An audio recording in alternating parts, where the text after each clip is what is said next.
My name is Sharan. I work with ISIS, and a lot of work that we do is with young people on sexual and reproductive health using new media and technology. And we've been doing mobile work for the last 6, 7 years, and hence my place on the panel today here.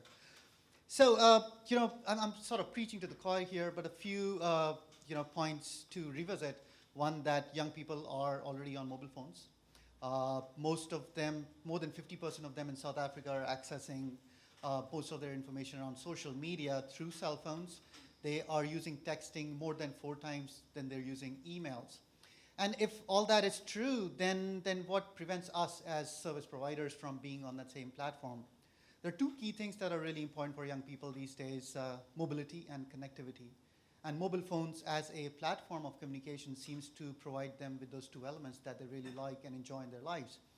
So if we look at sexual and reproductive health, if we look at the programs we've done, and if we look at positive youth development, then it's really important for us to be on platforms that young people are already using. That way we can best utilize the resources that we have that you spoke about. So when Linda was talking to me, and I was thinking about what to say to you today in these 5 minutes, what I want to share with you are answers or attempt to answer 2 questions. One of which is, are young people open to receiving sexual health messaging on their cell phones? That's a really big question. And the other question is, if we do reach out to them with sexual health information on the cell phones, will it work, right? Very, very important questions. So what we did was we attempted to answer both these questions last year. And the first question, are young people open to receiving messages? We conducted a study in the US, and the findings are available in a paper called Text Sex USA. We asked them many questions, but of relevance for today's talk, one of the concepts we tested with them was text messaging. Are you willing to receive sexual and reproductive health messages through text messages? And the overwhelming response was, this was a concept very well accepted and liked by the young people. They said that they would be very willing to receive sometimes sensitive information around sexual health on their cell phones through text messaging. They felt that receiving the messages once a week would be a good happy ground. Anything more or anything less might not be that good.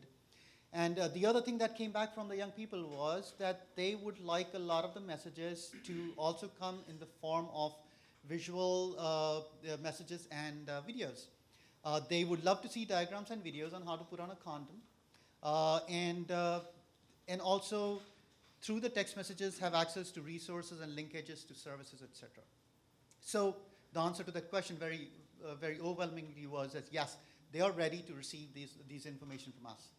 The other question, well, if we do reach out to young people with these information and messages, will it work?